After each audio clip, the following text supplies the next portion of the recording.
My background is primarily in financial services and management, sales, marketing.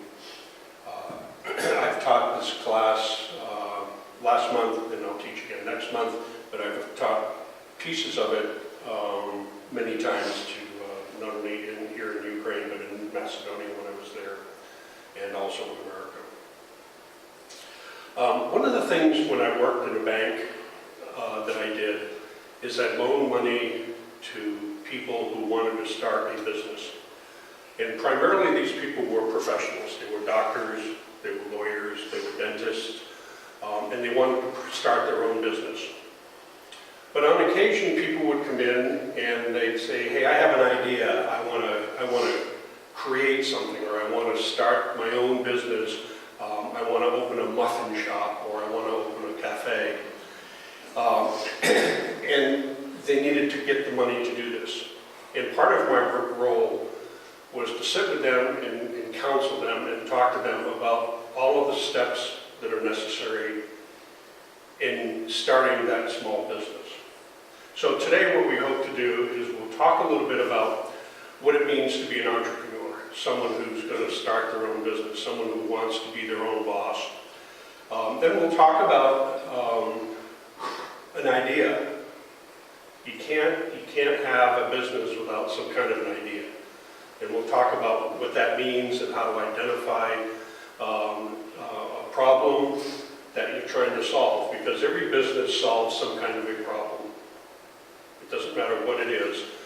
The business is in existence to solve a problem, whether it's a grocery store that provides food. The problem is people need to buy food. So we'll talk about this, and we'll talk about how to identify maybe some problems, and then how to identify some ideas to solve those problems. And we'll talk some about how to then analyze your business so that you can make sure that you have all the pieces put together and you're ready to begin.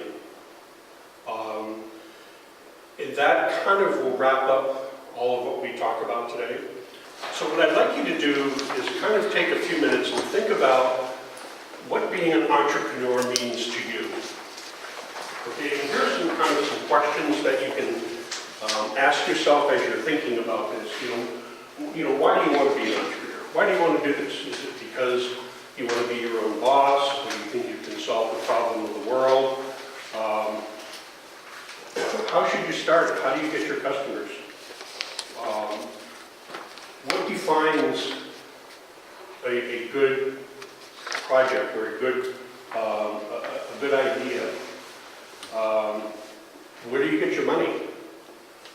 So think about these things and write down some ideas of what you think entrepreneurship means to you.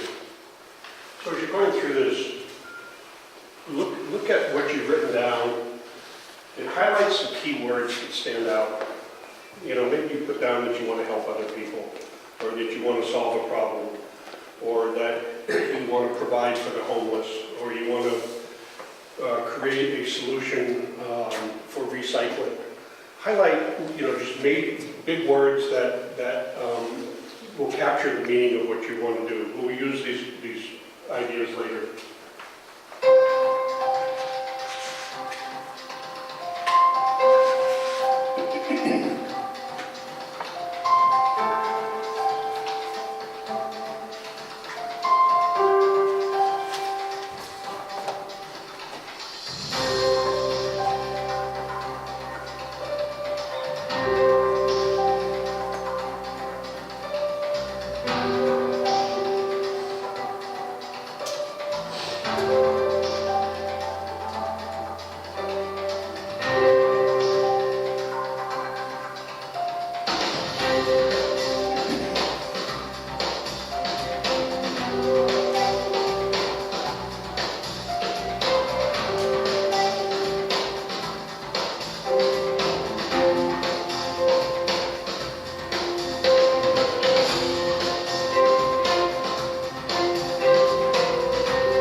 So one of the things, before we move on to defining what an entrepreneur is there's a lot of myths or misconceptions or bad ideas as to what an entrepreneur is. So let's go through some of these so that you kind of get an idea as to maybe you're thinking that I can't be an entrepreneur, so because of this, this, or this. So the first one is that entrepreneurs are born, not made. This is a huge myth. Everybody thinks that, that only certain people are born to be entrepreneurs. This is not the case. Anyone can be an entrepreneur. Anyone who has the ability to recognize a problem and to come up with an idea to solve that problem. You don't have a gene in your body that says, I'm an entrepreneur. Only certain people can do this. It's not true. Any one of you can be an entrepreneur. Individuals start companies. It's rare that one person will be the person that will start a company. It's always a team effort. You cannot do this by yourself. You'll need help from either family, friends, bankers, the community. You will need a team of people to start this company and to run a company or a business that you have. Smartest people in the room. All entrepreneurs are smart. When you look at the numbers and the people, the famous entrepreneurs that everybody knows, some of them dropped out of school, some of them never went to university. They had a great idea. They saw a problem and they wanted to solve it. You do not have to be the smartest person in the room to be an entrepreneur. All leaders and entrepreneurs are charismatic. They're personable people. Everybody loves them. Everybody wants to be around them. Not true. Many entrepreneurs are introverted. Many entrepreneurs don't want to be in the limelight. Many entrepreneurs stay in the background. Bill Gates, I think, is a prime example of this. He does a lot for the world, but he's never out there in the public eye trying to be the center of attention. So you don't have to be the wonderful person that everybody loves to be an entrepreneur. This is the big one. Entrepreneurs love to take risks. If this were the case, every entrepreneur would be in Las Vegas and would be gambling their lives away because they want to take the risk. Most entrepreneurs do not like to take risks. Do they take a risk? Yes. They take a risk when they start up a business. Many entrepreneurs will fail at many projects that they start. They take a risk, but they are not risk takers. They are not people who will always go someplace to spend their money or to double their money. They evaluate things. They look at every opportunity to make sure that it has an end result that they want to get. Undisciplined. This comes primarily from Silicon Valley in California, where you see in many companies where the employees are playing ping pong or basketball where they work. They have lounges, they're drinking pop, Coca-Cola, coffee, and they just kind of are lounging around. This is not true. To be a good entrepreneur, you have to be disciplined. You have to focus, you have to channel your energies, you have to be disciplined enough to have an agenda and stay with that agenda. So if you think that most entrepreneurs are undisciplined, not so. So, what will you be? Will you forget these risks, become an entrepreneur? Anyone can be an entrepreneur. So what is an entrepreneur? Well, defined entrepreneurship is the pursuit of opportunity beyond resources controlled. What does this mean? Pursuit, it's the action, it's the drive. It's what pushes you on to make happen what your idea is. The opportunity. Can you see the opportunity out there? Can you recognize the problem and then recognize an opportunity to solve that problem? And beyond resources controlled. You cannot control every aspect of your opportunity. There's going to be risk, there's going to be lack of money, there's going to be people who are going to put you down. You cannot control all of these, but you can continue and persevere. So there's generally 4 things to be a successful entrepreneur. And there's a lot involved in the 4 things, but they boil down to heart, mind, hand, and home. The first of these, the next slide please, is heart. It all starts with your heart, having an inspiration, having the passion and the mindset. You cannot be successful unless you have a passion in what you want to do. If you have no passion, if you just have an idea and you just really don't care about it too much, you will not be successful. You will fail. This has to be your passion, something that you really want to make happen, something that you can feel in your heart. The next is acquiring all of the knowledge about this passion that you have. If it's about environmental challenges, you should acquire as much knowledge as you possibly can about environmental challenges. Recycling, getting rid of plastic bottles, whatever that challenge is that you see, you should be the most knowledgeable person there is about this opportunity. Next is hands. You're not going to get anything done by sitting at home or sitting in a cafe with your friends drinking coffee or tea. You have to get out there and do things. You have to talk to people. You have to walk around and see what's going on. You have to look at your competition. You have to visit places that your competition may be. Sitting on your hands will not get the solution accomplished. You will have to do this. You'll have to get your hands dirty, as they say. Home is your support team. As I said before, you cannot do this alone. You will need a support team. You will need the support team of your family, your friends, your relatives, anyone that can help you make this idea that you have come to fruition. This is your home. This is where things will happen.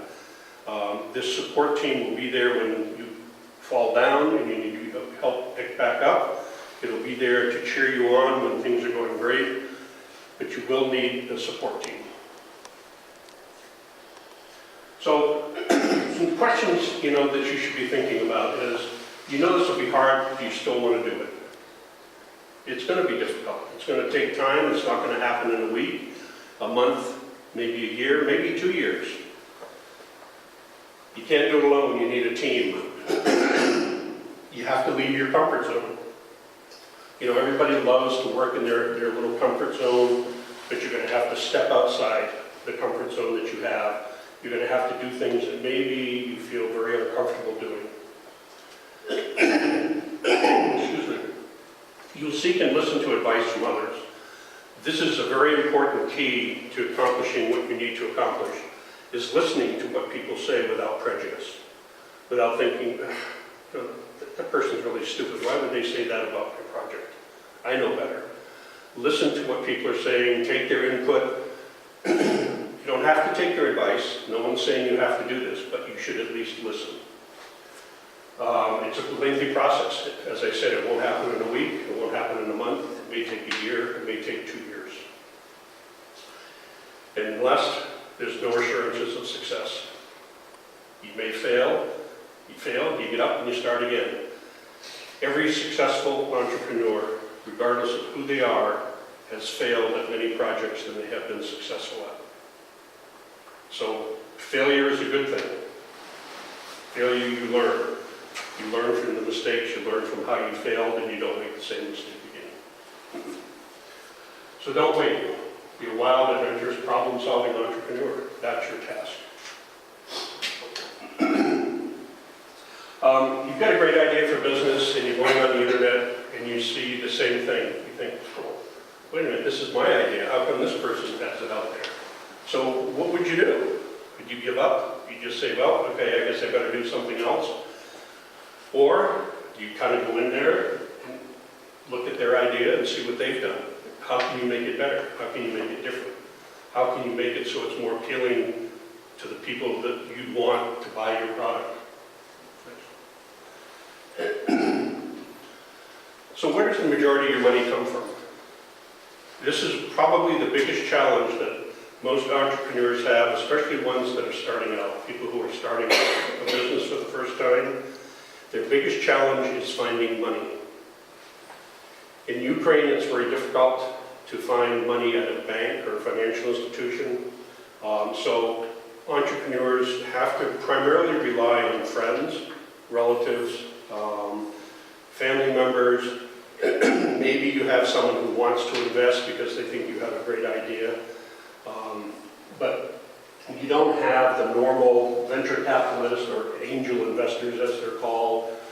Bank loans are pretty much prohibitive for new startups here. So a common characteristic of an entrepreneur: did they drop out of school? Are they wealthy? Do they have lots of money? Are they great salespeople?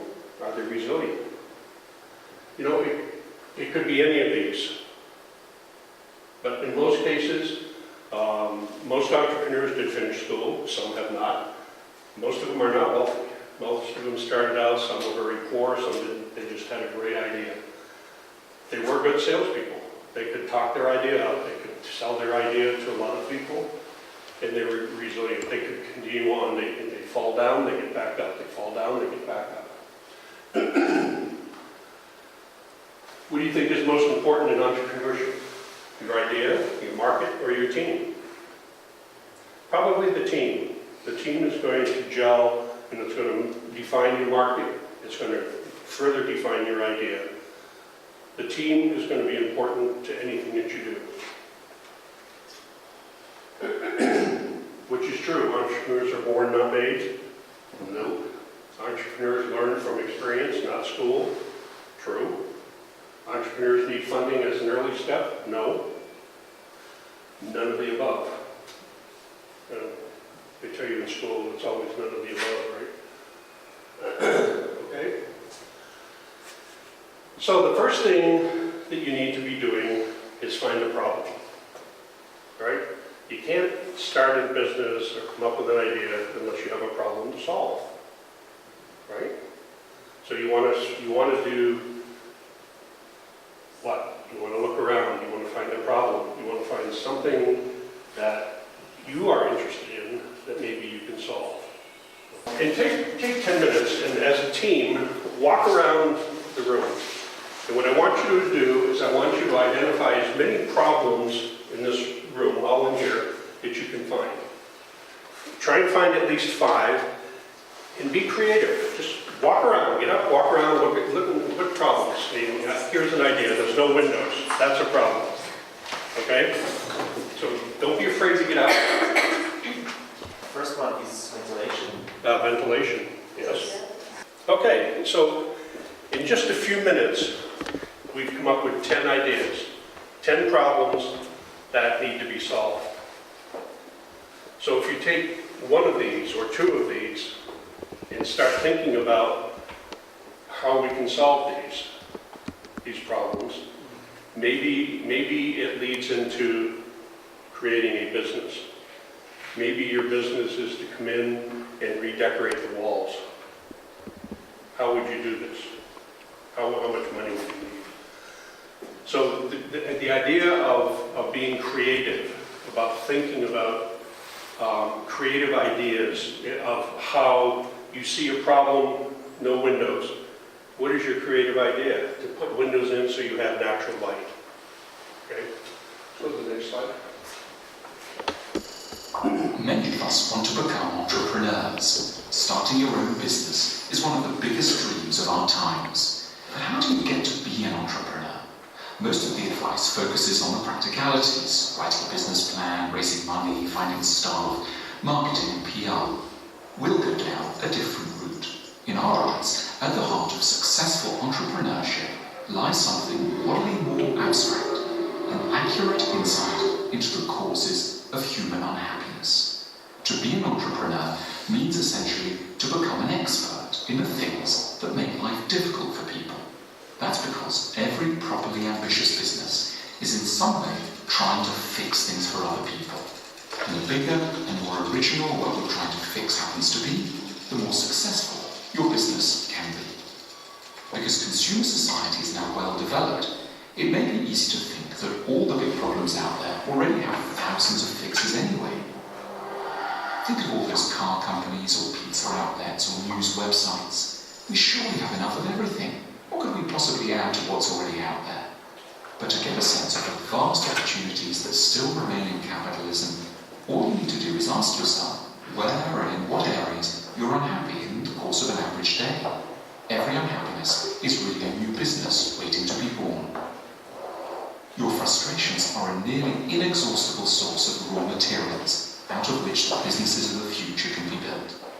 So while there may already be plenty of breakfast cereals and t-shirts and cell phones and cab rides for sale, there's so much more that frustrates and depresses us. Think of how difficult it is to get on with one's partner, educate children, cope with anxiety, discover what you want to do with your life, find a nice place to live, calm down in the evening. One could go on and on. Our griefs and irritations are endless, thankfully for the budding entrepreneurs. The biggest first step to take towards entrepreneurship is therefore to learn to study your own unhappiness and what might possibly heal it for you and others. When profits decline in businesses, it's really the result of too many people throwing themselves at trying to fix the same area, because they can't think of anything more innovative to do, rather than start a new airline, mobile phone company or supermarket chain. And by contrast, healthy profits are a reward for understanding and mastering an area of human distress ahead of anyone else. Of course, ideas aren't enough on their own. You need to take care of practicalities and money, but they won't help you if your original psychological insight into human unhappiness isn't sound. And by the same token, if your insight into what makes people unhappy is razor sharp, and your solution is bold, then however difficult the journey, your business will stand a high chance of making money and benefiting humanity too.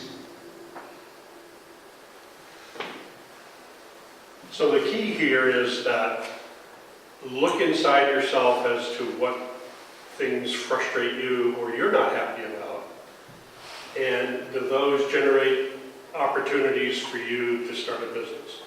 When you look at most successful entrepreneurs, their businesses started because they wanted to solve a problem for themselves. The Virgin Airlines was started because he wanted to make sure that he could fly cheaply. Facebook was started because he wanted to find out how he could better communicate at the university that he was going to. So most of these ideas that you're going to generate will probably start inside you. You will be the genesis of that idea. So we need to define what a problem is. Some people, you think automatically, oh, I know what a problem is. It's something I don't like. So that's a problem. But one person's problem is another person's satisfactory state of affairs. It may be a problem for you, but it's not a problem for me. No windows here may be a problem for you, but I don't care. I like it without windows. So what is a problem for someone else may not be a problem for you. A problem occurs when there's a difference between what it should be and what it is. So what is happening today should be better tomorrow. A problem is a discrepancy between the existing and the desired state of affairs. A problem is directly or indirectly related to the overall satisfaction of your market. The problem has to satisfy a specific segment of a market. Without that, you don't have the problem, obviously. So a problem, there must be an awareness. You have to be aware that there is a problem. You can't have a problem unless you know there is a problem. There must be some reason to act on that problem. Why do you want to fix it? There's got to be a reason. And obviously you have to have the resources to fix the problem. So what causes a problem? Problems can be caused by people, resources, the environment, a process, a rule, a law. There's any number of reasons that can cause a problem. Part of what you're doing is trying to find out what is that reason that the problem exists. So defining the problem, you have to know what is the problem, whose problem is it? Is it your problem? Is it someone else's problem?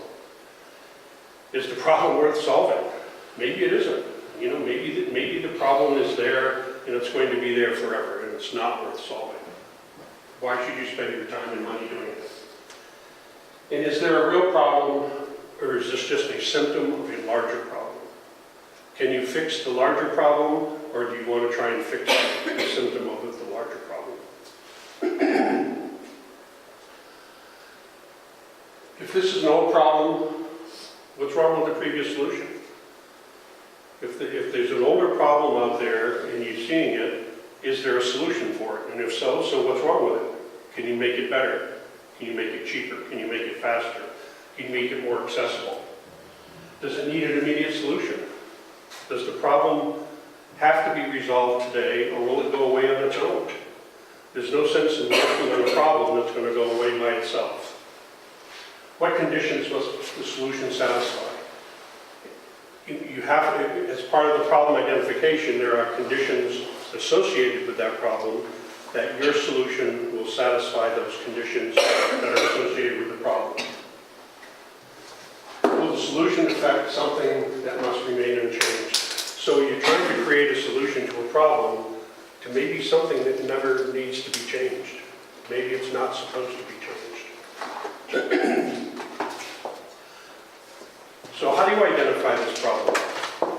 Aside from the fact that you know personally that something is a problem for you, so you listen to your friends, you listen to people around you, you listen to your classmates. You know, what are people complaining about? I had to wait in line too long to get a coffee. There's no place for me to sit. It's too cold in the building.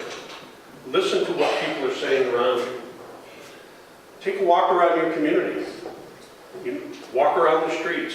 Look and see if there are opportunities within your local community that you can take a hold of. You know, maybe there's no bread store in your local community and there's a need for one so people don't have to walk 2 kilometers to get a loaf of bread. This is an opportunity. Ask people. When you talk to people, you know, ask them if they have problems about any specific topic. If you have a problem understanding the bus schedule, if you have a problem knowing where to get the bus, look for ways that consumers aren't satisfied. You watch, you know, if you have to watch, you have to listen, and if you see consumers that are frustrated because of whatever process they're going through, there's an opportunity. So look at what people are doing. Are there barriers to being a customer? Do people have to use a computer? Do people have to use a money machine? Do people have to use some automation that they're not familiar with or they don't know how to do it? Here's an opportunity to maybe fix that. Determine what customers would do if it was easier, or if they were not blocked from making a purchase or blocked from doing an activity. Find out what's stopping people from doing something.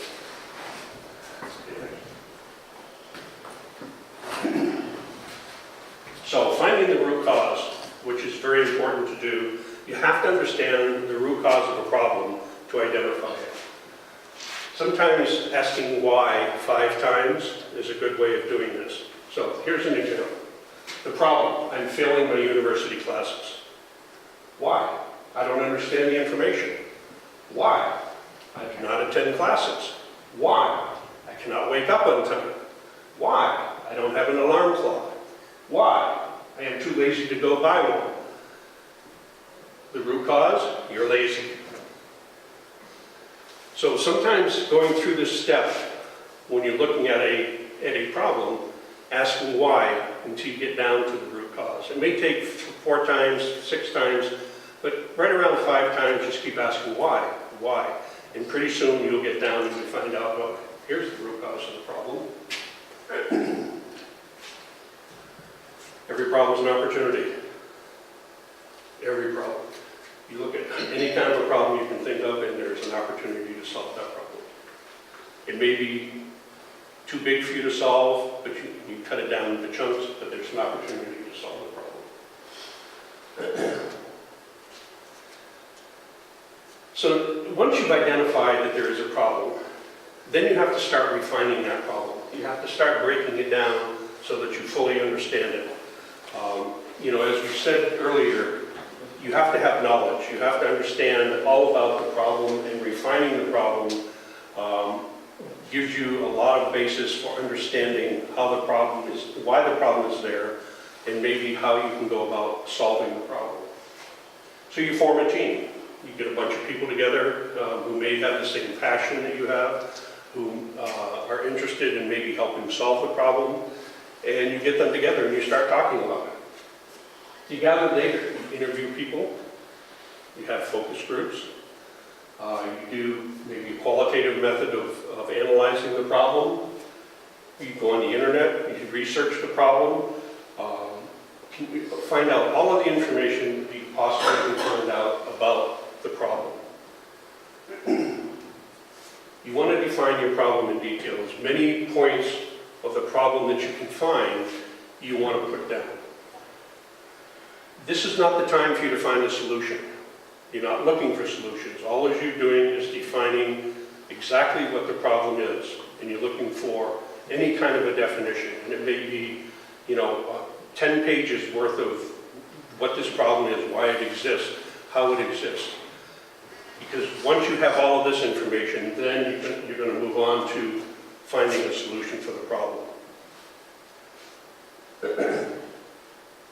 So one of the first things you have to do is write a problem statement.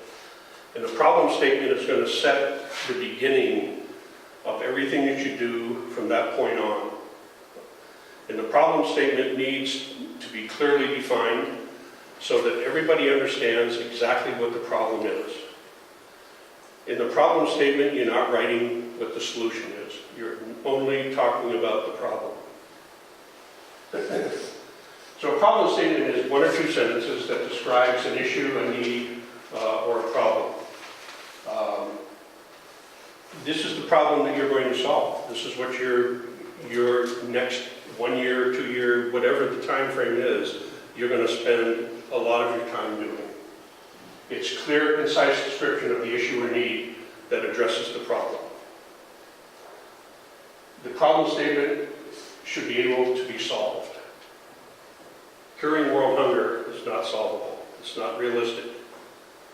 But providing technology to classrooms and schools is solvable.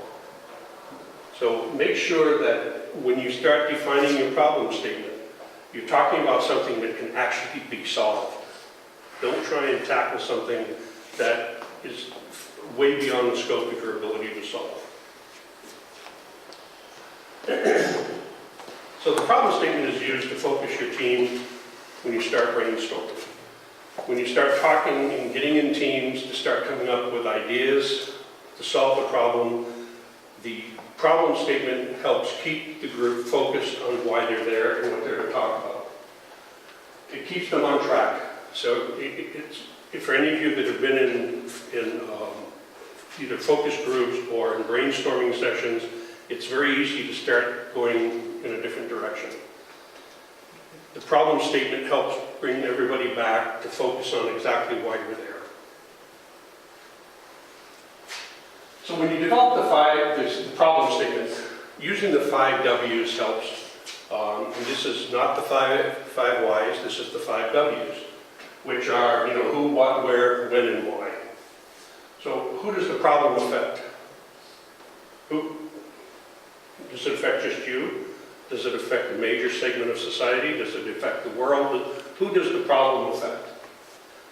What are the boundaries of the problem? Are they organizational? Is it a workflow problem? Is it a customer segment problem? What's the impact of the problem? This is kind of defining all about what the problem is. Where does it occur? Does the problem just occur in your neighborhood? Does it occur within the entire city? Does the problem occur in the world? Where does this problem occur? Where does it happen? Why is the problem, or where is the problem localized? When does it happen? Does it happen all of the time? Does it happen just at certain hours during the day? Does it happen at nighttime? When does this problem happen? Why is it important to fix the problem? If it's not important to fix the problem, why are you working on it? So you have to know why you want to fix it or make it better. So when developing a problem statement, be careful to ensure that the statement is not too specific or it's not too vague. If it's too specific, such as how might we use iPads to bring education to students in remote locations? Well, what you've done with this statement is you have made it very specific to iPads. What would be better said is how might we bring education to students in remote locations? This opens it up to something other than iPads. Maybe there's another technology that's available. Maybe you have to use textbooks. Maybe you have to use human resources. So be careful not to be too specific when you write your problem statement. And on the other hand, you don't want to be too vague. So if the problem statement, how might we make education more effective?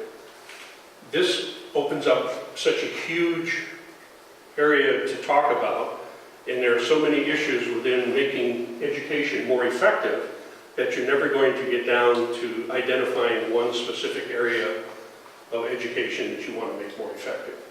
So you don't want to make it so vague or so broad that you can't narrow it down to solving one particular problem. So some examples might be, primarily in education, how might we make high school classroom materials more engaging? How might we develop education that caters to different learning styles? How might we bring students together around issues instead of where they live? So, these are, some problem statements that identify some problems that in education, but they're specific enough that you can focus in on how to make them happen, and yet they're not so broad that you can't put your arms around it. If your problem doesn't exist in real life, chances are your product will not be useful to anyone. So if there's no problem out there and you create a solution for something, you're probably not going to be very successful. Paul Graham says that a lot of people start out with startup ideas, and their method of operation is dangerous because they merely yield a few good ideas. But what happens is that you end up spending a lot of time on what you think is a good idea, but there's no real problem for it. Hey, this is a great idea, but okay, so yeah, it's a wonderful idea, but there's no problem to solve. So why have you spent all this time and money and energy on creating a solution? Okay, so what I'd like you to do in the groups that you have is take 5 minutes and develop a problem statement that would define what you found the issues in the classroom. So that you found out ventilation or no windows, or there's no games, there's no wall, there's no place to write things on. Write a problem statement that kind of defines what the overall problem in the classroom is. So do this as a group for about 5 minutes.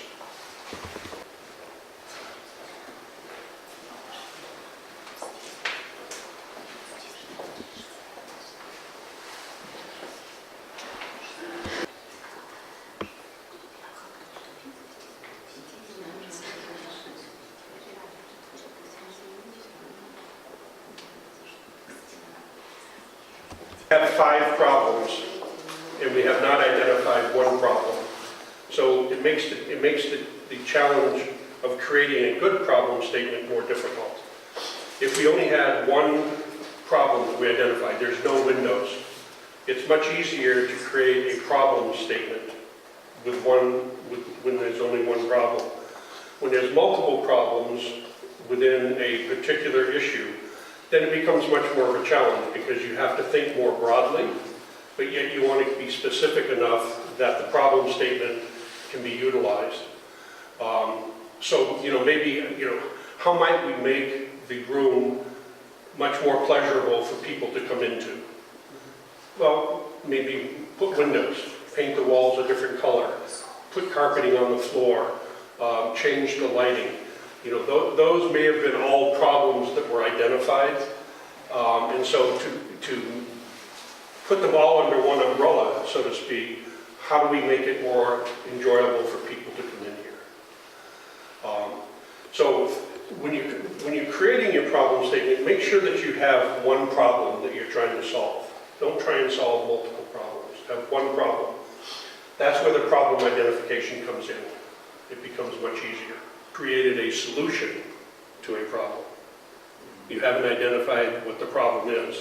I mean, you did initially identify the problem, but you worked on the solution, which you shouldn't do. You need to just focus on the problem.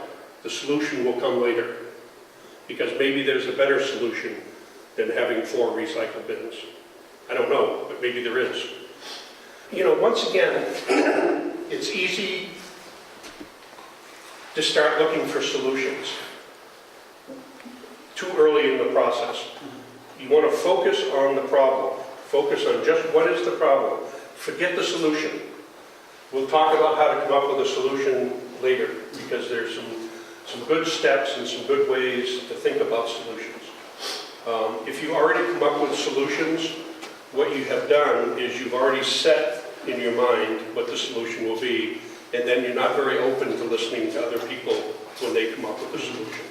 So try and focus on the problem. Try and understand what that problem is. Okay.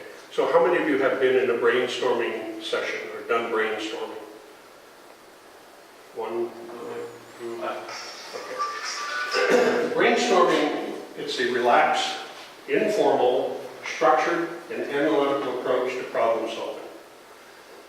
It's really kind of,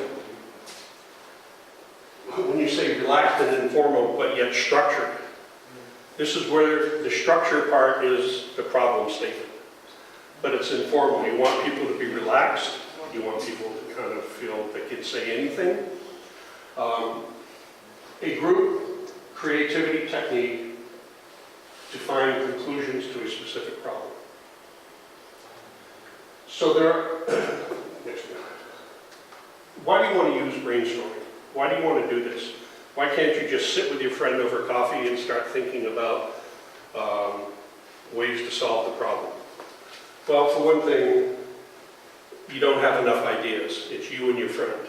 So what you're looking for is many, many ideas. And if it's just you and your friend, it's easy to stop early in the process of thinking. So brainstorming provides an open environment. There's no bad idea that comes out of brainstorming. Every idea is a good idea. So it's open. People can say whatever they want about what you're focused on.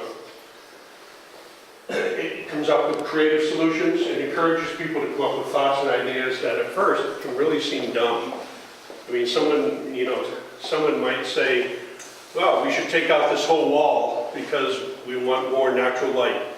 Well, that sounds really dumb. I mean, why would you do that? Well, maybe it's not such a bad idea. Maybe it's a good idea, and maybe you just put all glass in there.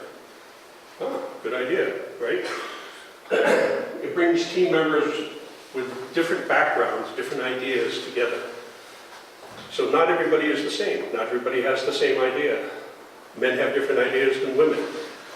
People who come from different sized villages or cities have different ideas than people who don't. It helps you get buy-in from your team members. Hopefully your brainstorming session will be composed of the people who are going to be on your team to help solve the problem that you've identified. So what it does is it helps you come together and come to a common solution. As you well know, when you're in a group, not everybody agrees on the same thing. So in brainstorming, it's easier to get everybody to kind of join in and want the same thing. So there's many variations of brainstorming. I mean, there's the individual brainstorming, where I would say to each of you, okay, take a piece of paper and write down everything you can think about this problem. You don't share with anybody, you don't talk to anybody about it, you just do it. Group brainstorming. That's where this group would get together and you guys would talk about it. You would write down your ideas. This group would get together, they would talk about it, they would write down their ideas. Brain netting, a relatively new process where everybody gets on the computer, talks, they pump their ideas in. This is a good idea or a good brainstorming technique for people who really are kind of shy and really think that their ideas aren't good, or they don't want to be seen by other people saying things. So nobody really knows who's saying what. So it's a good process. Reverse brainstorming is kind of cool because you think of the worst possible thing. How can I not make this work? How can I not make this room better for people to come into? What would I do? Paint the walls black. Turn off all the ventilation. Turn off half of the lights. How would you think about how you make it worse rather than how you make it better. Then the things you came up with to make it worse, you start turning around and say, oh, if we paint all the walls black, that's not very good. How if we paint them blue and green and yellow? It becomes better. Anonymous group, you don't know who's submitting ideas. Group passing is kind of a good idea, again, when you have a large group of people. You write down 3 or 4 ideas. Then you take that piece of paper, hand it to the person on your right or your left. They look at your ideas, they write down 3 or 4 more ideas, and you keep passing this around for 15 or 20 minutes. Collect them all, and then you see all of the ideas. Directed, I tell you a specific statement, here's what you do. I want you to think about how we can put windows in the wall. So then you brainstorm this. So it's a very directed approach to brainstorming. It's not open for everything. Questioning, you ask questions, answers, questions, answers, questions, answers. In team mapping. Team mapping is basically where you just kind of throw everything up on the wall with your team. So there are some general rules in brainstorming that you have to follow, or it's not effective. Alex Osborne, the person who is credited with creating brainstorming, had 4 general rules. The first is you go for quantity. You don't care about quality. You want as many ideas as you possibly can generate in the allocated time that you have for brainstorming. Throw them all out there. It doesn't matter. Again, there is no such thing as a bad idea. Withhold criticism.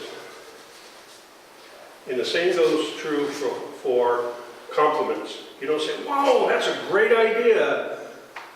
Because what happens? Everybody shuts down and says, well, we've already come up with a great idea, so why should I think more? And you don't want to say, you know what, that is the stupidest idea I have ever heard. Why would you even say that? Because what happens? People shut down. I will never hear another idea from him again. Welcome wild ideas. Come on, we're going to knock the wall out. Yeah, what a great idea. Let's do this. Let's knock the wall out. Let's put glass all up here. Combine and improve ideas. Oh, we're going to knock the wall out? Oh, okay, we want windows. Well, let's put glass in here. Let's change the lighting so it's more eco-friendly.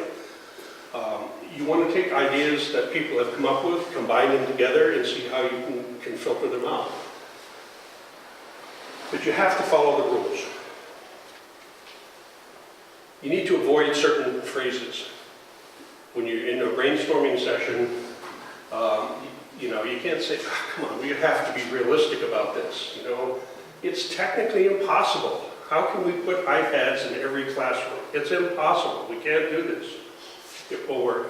It never works. It won't work. It can't work. You cannot say it's too expensive. There's no precedence.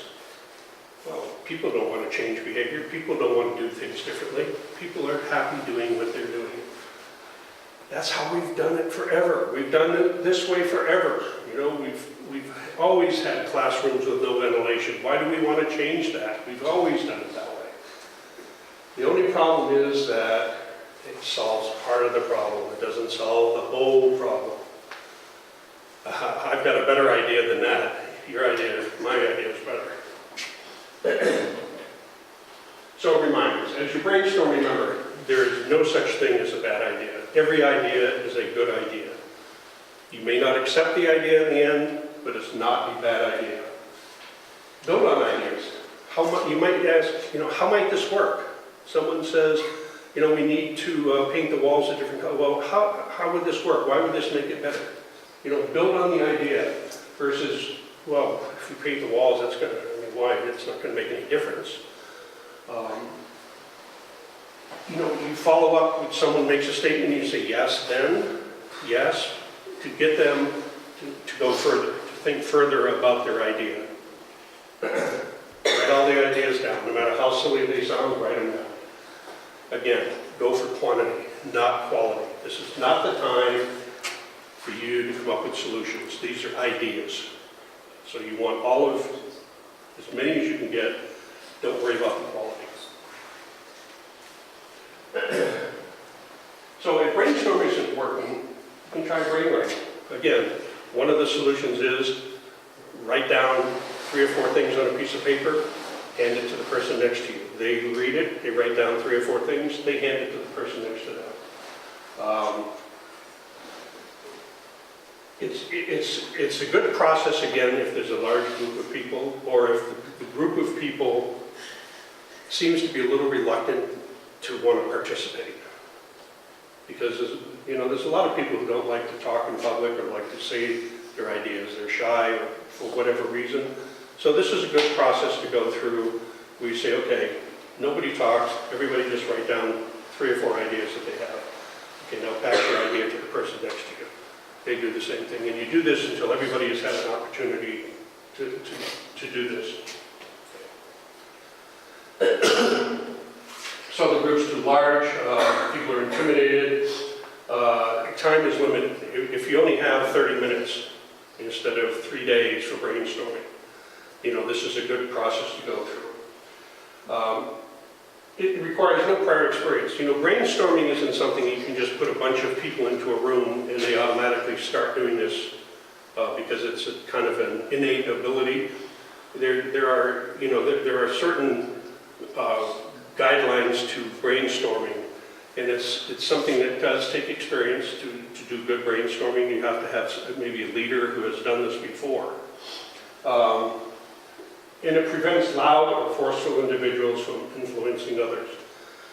If you've been in a group before, there's always 1 or 2 people who are always me. I have the idea.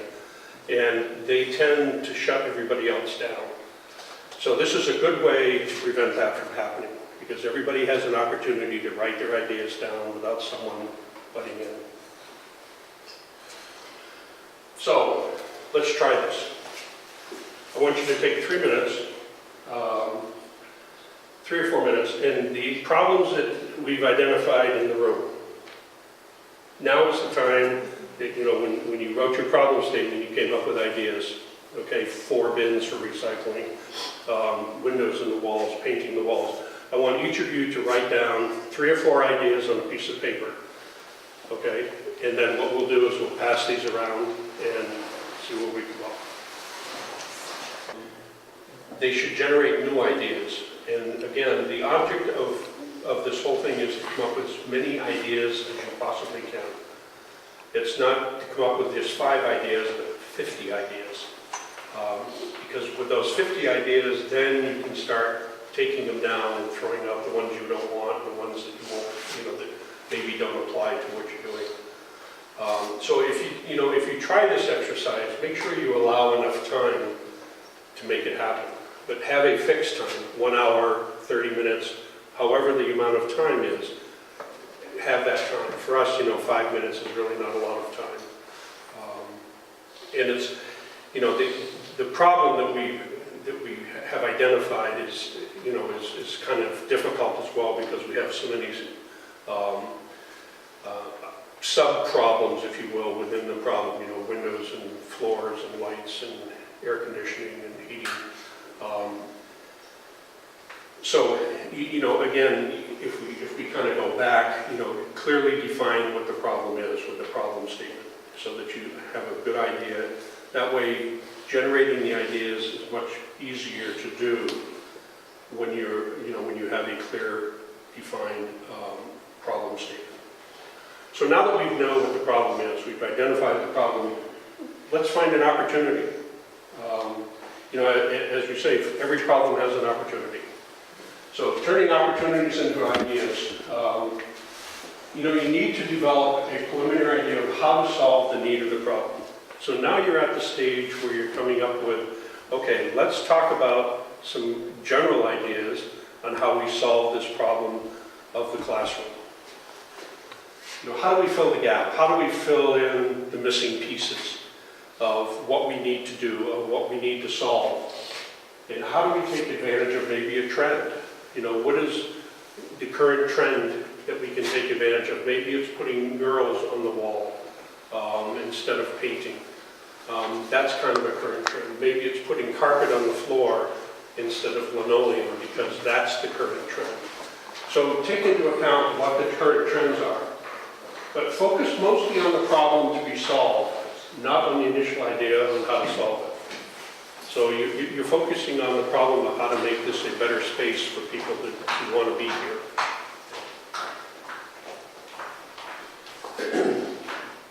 So every opportunity has a life cycle. It starts at one place and ends at another. We've gone through the problem, we've looked at the opportunity, we look for solutions to the problem. You find your solution, you analyze the solution, you acquire certain methods to solve the problem. Regardless of what those are, you install it. You use whatever the solution is.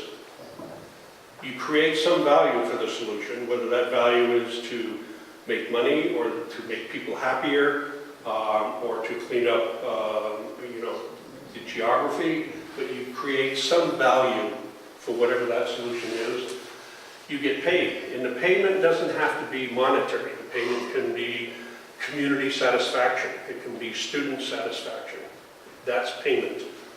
And then word of mouth talks about how the solution happened. So if you kind of look at it as an opportunity with a life cycle, and you kind of stick with how it goes, it'll create a much better solution for you when you start talking about opportunities. Next.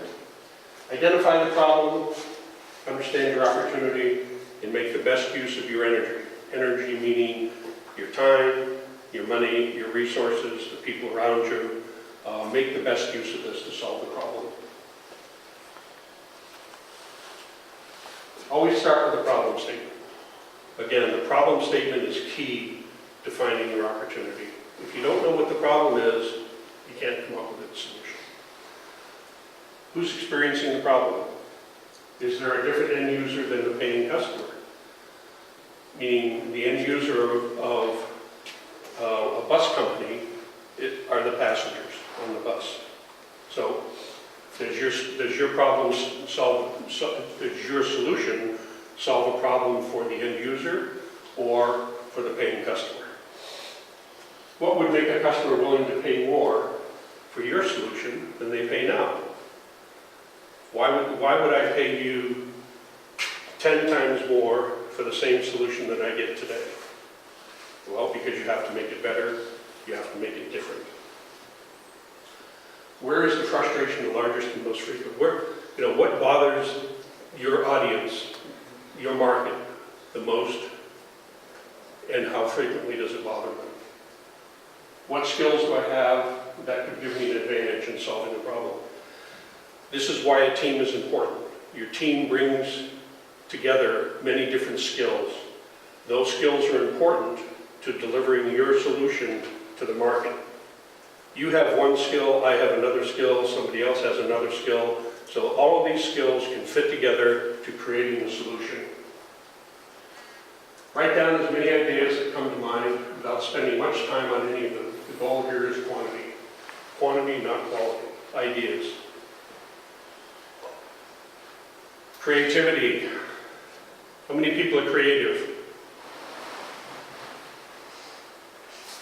One. Everybody is creative, and we will show you why. So what is creativity? Creativity is the ability to create new ideas, to see new possibilities, and to make new connections between seemingly unrelated topics. Creative thinking is less an art than a discipline. It is a skill we can learn and get better at with practice. Again, like entrepreneurship, it's not something you're born with, it's something that you can create.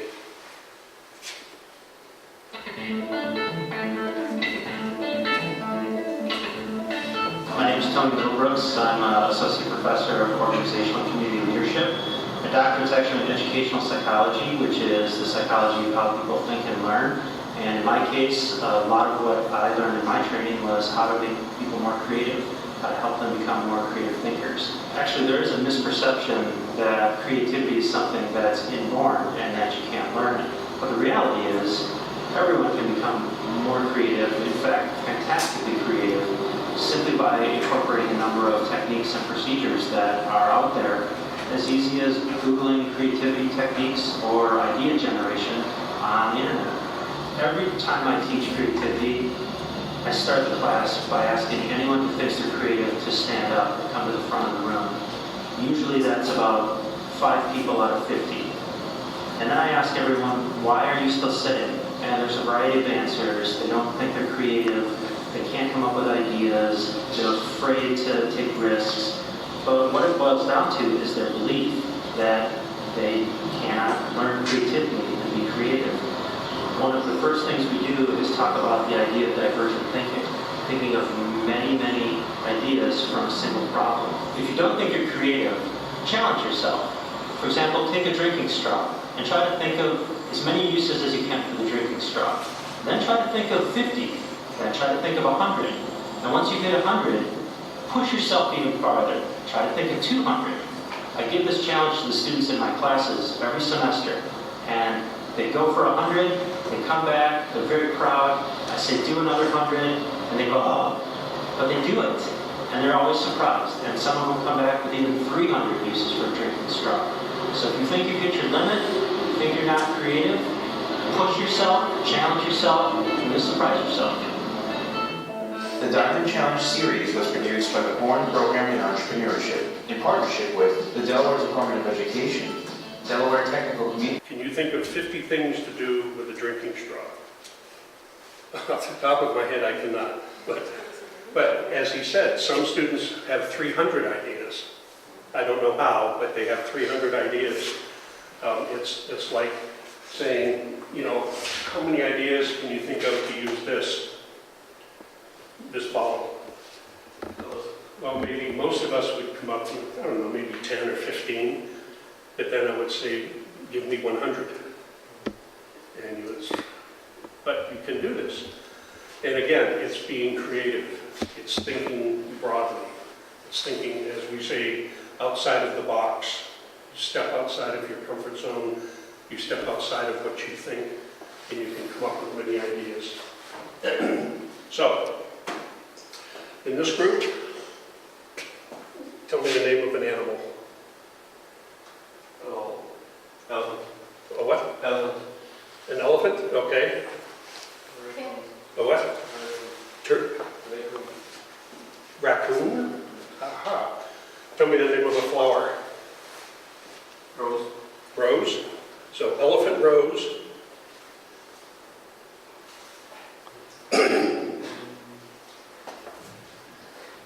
There are many flowers. Come on. You know a flower. What? What? Lily? Okay. So you're the raccoon lily, elephant rose. This is the name of your company. Raccoon lily, elephant rose. Okay? So now I want, as your team, think about what you would sell. Think of the name. Elephant rose, rose elephant, however you want to say it. What would you sell? Who'd you sell it to? Would you sell elephants? Would you sell roses? Would you sell coffee? How would you do it in the same year? Raccoon Lily, Lily Raccoon. Lily Raccoon sounds maybe like a woman's name, so you sell women's clothes, right? So take a few minutes in your teams and think about this. What would you sell?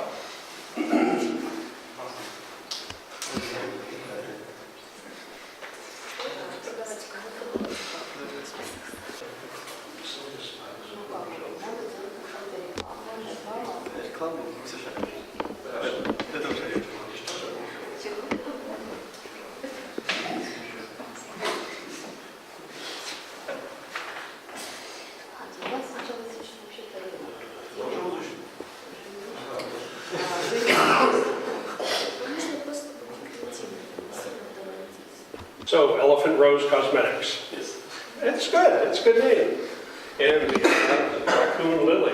What are you going to sell? Yeah, that's good. So, creativity isn't difficult. I mean, in 5 minutes, we created 2 companies. One that sells cosmetics and one that does a cleaning service. So, as you can see, everybody can be creative. Only one person raised their hand when I asked who was creative. But all of you created 2 companies. And maybe they're not such bad company. Maybe, you know, Elephant Rose Cosmetics, maybe that's a good idea. Maybe cleaning services with Raccoon Lily, good idea. So, we're all creative in some method or another. Don't start with the thought of, I'm not creative. Oh, I can't think of good ideas. You just did this. So forming an idea, initial steps, ideation. Ideation is an idea generation. This is part of the step that you'll go through when you start forming your idea to solve a problem. Ideation sessions can help you develop new products, strategies, or ideas. This process of ideation can be used pretty much for anything. Not only generating new ideas for solving a problem, but also for strategies, how to strategize about maybe your future, or how to strategize about solving a different kind of a problem. Think with an open mind and heightened awareness will help you get more opportunities. You have to whenever you're thinking of doing any of this, you have to have an open mind. You can't have preconceived notions. Ideation follows opportunity recognition. There's an opportunity out here, let's come up with an idea. One technique involves 3 phases: understanding the problem, imagining solutions, and refining whatever those solutions are. These all work together. Next. Understanding the problem is you identify the root cause of the problem. What is the problem? You have to know what the problem is to solve. The next part is imagine. How do you solve the problem? Be creative. What we just did. Then you refine however you decided to solve the problem. You refine it more. Now these look like 3 quick steps, but they're not. They take time, they take effort. You may spend months doing these. But you should go through all 3 to come up with an idea. Quantity is quality. So breaking thought patterns. All of us have preconceived notions. One of the keys to coming up with good ideas is to get out of those preconceived notions, those things that you have in your mind that are already there, that you have started out with. You have to challenge all your assumptions. Why do you assume something? Why do you assume we cannot tear down the whole wall? You have preconceived notions. Oh, it's too expensive. Oh, what would we replace it with? It's not what we want to do. Try rewording your problem. How do you take the problem of the space is not comfortable for everyone and reword it so it's different? Think in reverse. As I said before, when you do reverse brainstorming, you think of the worst possible way. How can we not make this place more? How can we make this the worst possible place that we want to be? And then express yourself. Breaking thought patterns. You want to buy a new car, but you don't have the money to give to them. Well, think of other things. Maybe you have money at home, buried in a mattress or on the ground. Maybe you can borrow from friends. Maybe you have some other source of getting the money. But your first thought is, I can't buy a new car because I don't have the money. Instead of thinking outside and thinking, where can I get this money from? In the 1950s, there was a shipbuilder who wanted to become faster and more efficient. They thought, that they could build, bigger ships, and they wanted to reduce their cost. They had to think outside of the box. So all aspects of shipping, including storage of cargo, loading time, were considered. The outcome of this shifts the focus, resulted in the container ship and a roll-on, roll-off freighter. So they created a whole new type of ship to solve this problem of building faster and more efficient ships. It wasn't that we had to retool our existing ship; we built a different one. I think go on to the next one. So filtering out your ideas. Now that you've got a bunch of ideas, it's time to come down and filter out which ones are the best. Which ones am I going to use? You've got 100 ideas. How do I know which one I want to use? So you've got to look at two things. How does it fit into the problem that I have? How does this idea fit the overall problem statement that I made? And what is the potential of this idea to solve that problem? How passionate are you about this idea? Do you have an idea that yeah, it's kind of okay, it's maybe we will, maybe we won't. Or is that, hey, this is the idea, this is the one that's going to make it happen, this is what I want to do. You have to be passionate about your idea. Does this idea solve the problem? Well, initially you think, yes, it will. Putting windows will give us more light coming in from the outside. Yeah, we think that solves the problem. Are you really enthusiastic about doing this? Do you really want to do this? Do you want to spend the next 1 year of your life, the next 2 years of your life solving this problem? It's not going to happen overnight. It's going to take a lot of work. Does this idea play into your strengths? Do you have the strengths that this idea, to make this idea happen? Do you have the knowledge? Do you have the background? This is, again, where the team comes in, utilizing your team's strengths. Is this a real solution to a problem, or just an idea of a set of features? It's easy to come up with a whole bunch of ideas and features of something, but is this really a solution to the problem that you're trying to solve? Is this solving a real need? If there's not a real need out there, why do you need a solution for it? If this is only a need for 10 people, it's probably not a good solution. Are there enough people with the need to make it worth solving? No. Are consumers willing to pay for your solution? Will they pay more if they're already paying for something? Will they pay for your solution if they're not paying for anything? How do you make yours different than the competitor? There's already a solution out there. How is yours going to be better than the competitors? Is it a different color? Is it a different size? Does it work faster? Is it less expensive? How does it make it different? And how scalable is your idea? Can you start out small, with maybe just affecting the student body here, and then can you build from there to go to other universities, and then from other universities, can you go to another country? From another country, can you go to the entire world? Facebook is a prime example of this. Started out at a university, now it's a worldwide product. Determine which ideas score high on both fit and potential.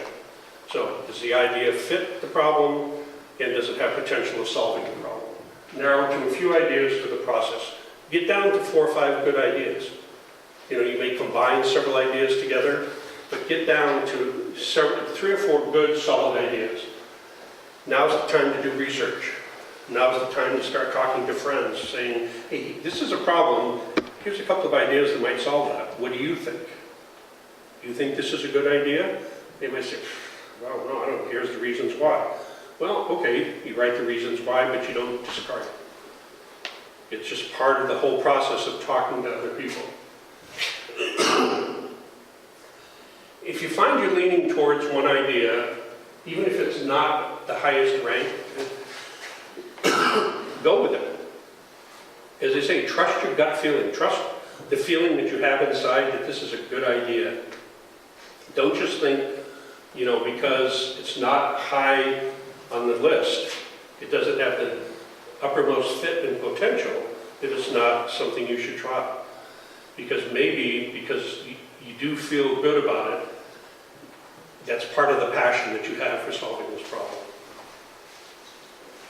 So, you know, as is a lot of these charts, the idea should fit in the top right-hand quadrant. It should be up in the top for idea, for potential, and for fit.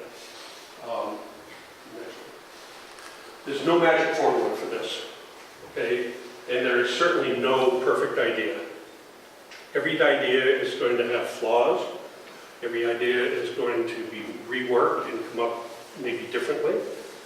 So don't look for the magic, what we call the silver bullet, the one that's going to take care of Dracula, that, you know, that it's not going to happen. It's not there.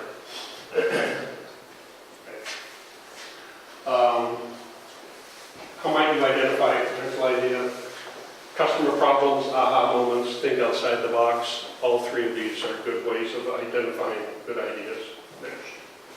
Which is the correct order of doing structured brainstorming. Structured brainstorming is, you know, identify your interest areas, explore opportunities, optimize the option for fit and potential. You know, a lot of these fit into structured brainstorming when you're doing it. You know, where do you get your best ideas? Well, you might get them from friends, families, from your group. You know, a French philosopher said, nothing is more dangerous than an idea when it's the only one you have. And it's true. If you don't have one idea, it's probably not good. You need many ideas. An idea is worth nothing until it has been commercialized and there's a paying customer. So you may have an idea, but if you haven't got it out there and people aren't using it, it's not worth anything. Prototyping. Prototyping is an integral part of getting your idea out into the public. So a prototype is a rough approximation of what a finished product or service could be. Prototyping is the process of creating that approximation. When you make a prototype, you're not looking for perfection. You use whatever materials you have. You put it together so it's an approximation. It looks something like what you want the finished product to be. And this is applicable to whether it's a software program that's going to be on the internet, or whether this is a handheld device, whatever it is, you just want an approximation. You just want someone to kind of get a feeling for what this is. So what does it look like? Well, it depends what your idea is. I mean, if it's for a new handheld telephone, as opposed to something you strap, you put on your back, it's going to be different. It also depends on your budget. How much money do you have to create a prototype? Some people can spend a lot of money, or some people have nothing and they just use what materials they have at their home. What is your goal with the prototype? The goal should be established up front before you create your prototype. The prototype is so that you can start judging the public's reaction to whatever the solution is that you have. It's handmade, no matter how basic. It is not the finished product. Don't spend money, time, effort, energy making the finished product. This is a prototype. It enables you to test and refine the functions of your design, whether this be an internet product or whether it be something that's physical that you can hold or touch. It makes it possible to test the performance in various materials. Sometimes you can use metal, wood, plastic. So it gives you an opportunity to maybe test out different types of material when you're making your product. It'll help you describe your product more effectively. It's much easier for me to understand what your product is if I can look at something that looks like it. If you're trying to describe it to me, well, it's, you know, it's kind of like 6 centimeters this way and 2 centimeters that way, and it's black and it's got buttons on it, it's harder for me to visualize. But if you can show me, then it makes it much easier. It will encourage others to take you more seriously. When you've gone through the whole process of creating a prototype, people look at you and say, well, he must be kind of serious about this because he's gone to a lot of effort to create this. It's not just something that is an idea you have in your head and people saying, yeah, great idea, see you later. Oh, wait, you have spent time and money and effort and energy to create something that I can physically touch and see. So how do you make one? How do you make a prototype? Well, you know, you can make a drawing. You can use CAD, computer-assisted design. You can, you know, let the computer do it for you. You can use a modeling program like three-dimensional modeling. You can make or plan out a working model of your invention. Write down all the materials and supplies that you need. What are you going to need to make this prototype? Well, I'm going to need buttons, I'm going to need wood, I'm going to need plastic, I'm going to need glue, I'm going to need paper, I'm going to need pencil. Make a list of everything before you start. Create a handmade version. Maybe out of foam or wood or plastic or metal. You know, play around, make it, you know, make it however you want. Tear it apart, rebuild it, tear it apart, rebuild it. If you can make your own prototype, do it. Use a professional if you can afford it. There are many firms out there that will make these for you. They charge a lot of money, and it'll look a lot nicer than if you do it yourself. But if you do not have the money, do it yourself. Again, people are going to look at this and say, you've put a lot of time and effort, you must be serious about what you're doing. Remember, perfection is not the goal. This is not the perfect end product. A prototype is the first iteration or the first preliminary vision of what you want to do. Don't try and create the most perfect item. Be happy with just something that represents what you're trying to do. So expose your product to as many people as possible. Seek honest feedback. What do you think about this? Oh, I think, you know, the buttons are too big. Okay, great. Too big buttons. You know, the screen is too dark. The color is wrong. Get honest feedback from people. You want to talk to as many people and show this to as many people as you can. Be prepared for negative comments. Not everybody's going to love your product. Not everybody's going to be as excited as you are. Some people are going to say, why did you create this stupid thing? Nobody will use this. It's fine, that's your opinion. My opinion is that someone will use it. Make notes, keep copious notes, write down everything people say about what the product is, why they like it, why they dislike it, because you can go back and make refinements. Don't try and change it on the fly. You know, if someone says, well, you know, this should be over here. You say, oh, okay, hold on a minute, let me move this over here. No, write it down. Later on, you can make the change. Don't try and do it, as we say, on the fly. Go home, rework it based on comments that you've heard, rebuild it, tear it apart, put it back together, go back out, start all over again. Again, this is not a process that will take you 2 days, 3 days. It's going to take you 2-3 months, maybe 4 months to go through this whole process. Keep the problem and solution in your mind. Don't try and cure world hunger here. You're trying to solve one problem. Your problem statement. So figure out what the problem is. Here's your solution to that problem. So choosing a business model that fits. Not everyone can create the same kind of business model, and not every product fits every business model. So when you look at the scale of the problem, you know, who does it impact? Individuals, groups of individuals, the whole world? How does it fit? Does it fit, you know, does it fit within the solution to the problem? Or is this just a fit that you think everybody will use? You know, Uber is a solution to overpriced taxis. You know, Instagram was a solution to people who wanted to share photos quickly. So think of how your problem fits and what kind of a business it will be. You have to have an interest area. You know, as I said at the very beginning of today, you have to have a passion. And that passion has to equate to some sort of an interest area, whether it's an interest in energy, sustainability, education, lifestyle, health, wellness. Find an area that you're very interested in. If you start going into an area that you have no interest in, it's going to fail because you're going to, you know, your product or your solution, you're just going to lose interest in it. But if you're passionate about it and you really are interested in the area that you're working in, you're going to continue on with it. Consider the size of your problem. You know, again, size the problem so that you can have a solution that fits. You can always expand the solution to a larger group, but it's easier to start with a smaller group, refine it, go to the bigger group, refine it, go to the bigger group. Then consider the scale and size of the business you'd like to start. Obviously, this is going to depend on the resources that you have available to you.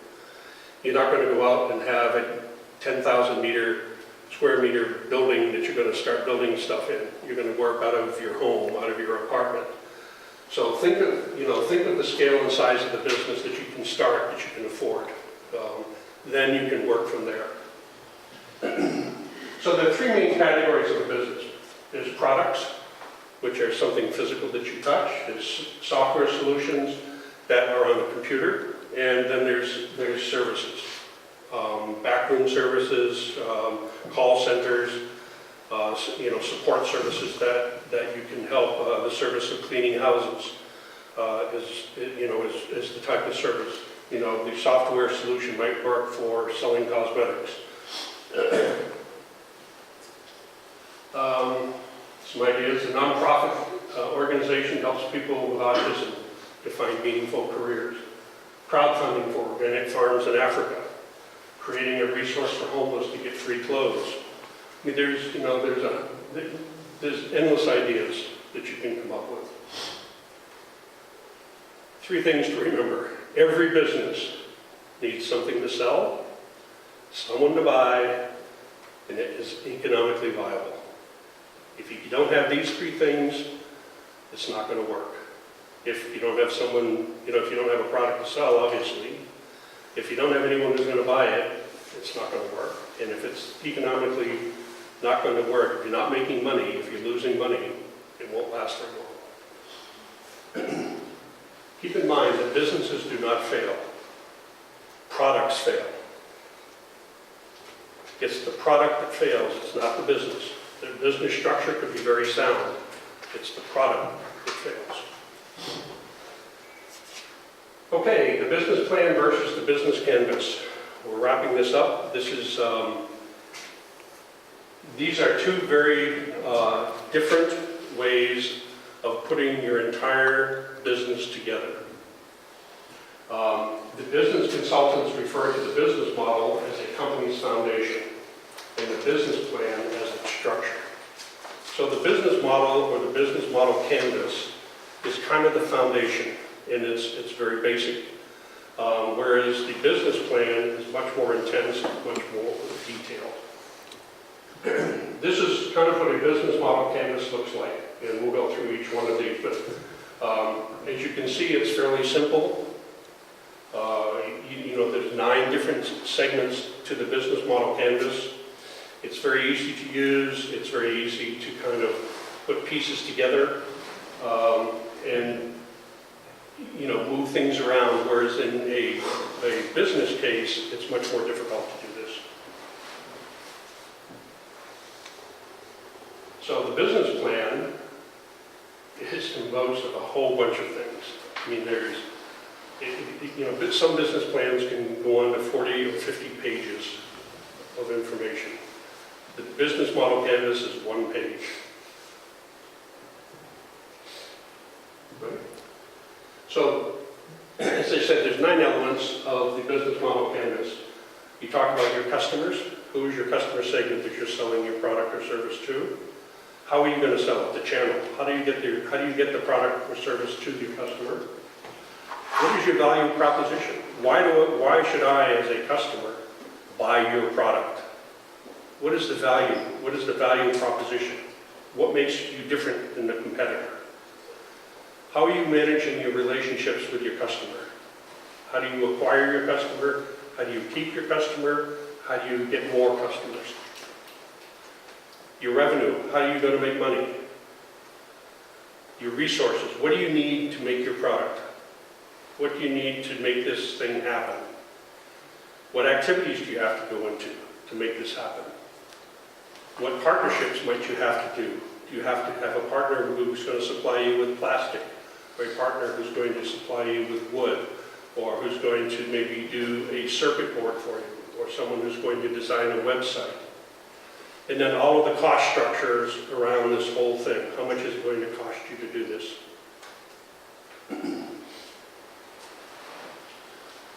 Why the business model canvas? It's more visible. More business owners think visually. People want to see things that they can touch and feel and look at. It's more dynamic. A business plan is, it's kind of a drag to read, and it goes on and on and on. It's about actions as well as thinking. It's about key activities and more than results. It's kind of, as it says, it's the foundation of your business. So the advantages are it can be used as a precursor and brainstorming tool for developing your business plan. You may have to have a business plan. Allows you to visualize your plan and design the connections more clearly. It focuses on the value proposition and customer segment. The two most important things, your customer and your value proposition. Why you exist, what value do you bring to your customer? It's easy to work with as a team. You can use stick-it notes to put on different ideas in different areas. It helps promote discussion, understanding, and creativity. A business plan is like I said, it's a long document. It's difficult to generate conversation when you're reading it.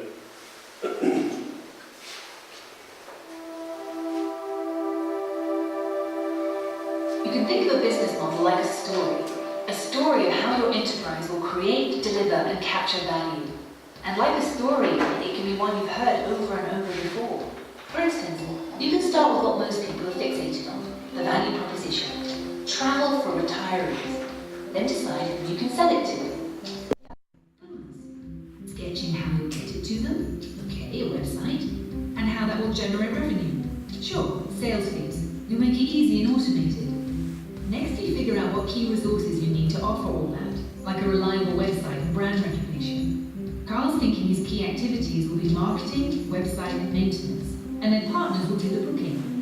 And finally, where your costs will come from. Sales, marketing, platform development, all that will cost you. There you go, your first model. But don't expect a medal or a breakthrough. Predictable models can work, but rarely give you a competitive advantage. So don't fall in love with your first idea. To compete in a world where the best model wins, you'll need to think harder and explore alternatives. For example, prototype a model where you give away your value proposition for free. This will instantly change everything. You might not find this model realistic, but exploring it will force you to think hard about potential alternatives. As an entrepreneur, you're thinking of your model 24/7. Now you have a tool to structure your ideas as quick prototypes to consider with your team. Who knows, you might wind up with a disruptive model that changes an entire industry, like Skype with its freemium model, or Nespresso, which became a multi-billion-dollar business by locking customers into purchasing high-margin espresso capsules. In fact, understanding innovative or simply successful business models in other industries can be a great place to start getting to your breakthrough. There's no right or wrong way to do it, just 3 rules to start with. First, focus on the business model, not just your product, technology, or service. Second, Don't fall in love with your first models. The best models are built on clever, unexpected elements, and that comes from creating many less obvious versions. Which leads to the third rule. Iterate rapidly and test your models early, in the real world. How do you do that? Don't worry, guys. We're about to learn all about the real world beyond our canvas.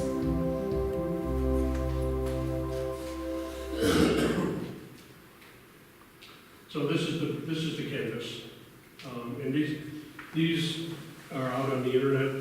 There's a million things out there you can read about this, but we'll go through each one of these fairly quickly.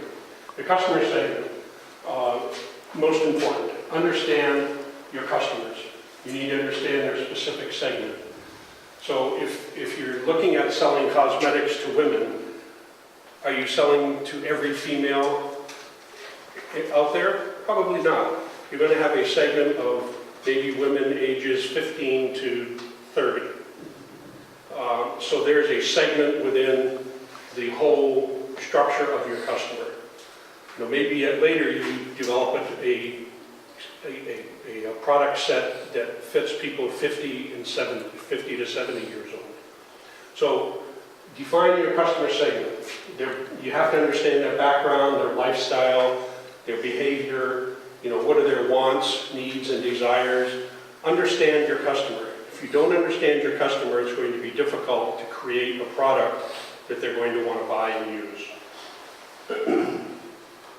Unique value proposition, the second most important thing. What is your business promising to do? We're promising to make good cosmetics. We're promising to clean your apartment or clean your business and leave it smelling nice, like lilies.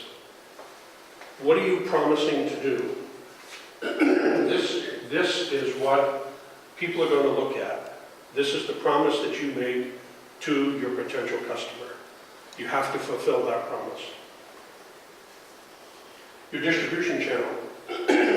It's important that you have an effective distribution channel to get your product and service out to the market. You're going to use the internet, social media to advertise cosmetics. You're going to use mass advertising throughout the community, billboards, automobiles, buses, to advertise your cleaning services. How are you distributing this to the information to your potential market space? Customer relationships. There's nothing worse, and you know, Uber drives me crazy because if you use Uber and it's a lousy service, you cannot call anybody, you cannot write anybody to tell them I had a lousy experience. And I think they do this intentionally. I don't think they want to hear negative feedback. So there's no way, there's no website to go to, there's no possible way. You can rate the driver as 1 star, but you know, that doesn't satisfy me. So how are you going to relate to your customers? How are you going to know that you did what you promised to do in your value proposition? You have to have some way of communicating, whether it's a call center, whether it's a follow-up of your service. You sold them cosmetics, you send a follow-up. Did you like these? Did it make your face break out? You know, were there problems, etc. We cleaned your office space. Was it clean enough? Did we empty all of the trash cans? Did we leave it smelling nice? Some sort of way to communicate with your customer. So revenue stream, this is extremely important. How are you going to make money? Take a careful look through your different segments and propositions and mentally map out the patterns that may occur. Make sure you carefully look where your business is driving revenue and whether it aligns with your value proposition. So where's your money coming from? When you're selling cosmetics, does most of your money come from lipstick? Or does most of it come from face cream? Or does it come from eyeshadow? What is your good potential revenue stream? Those are the things that you want to pay attention to. Is cleaning houses better revenue stream than cleaning office space? You don't know, but pay attention to this. Know where your money is coming from. This is your livelihood. So what key resources do you need to run your business? For cleaning, you're going to need people to clean. You're going to need materials. You're going to have to figure out how to hire people.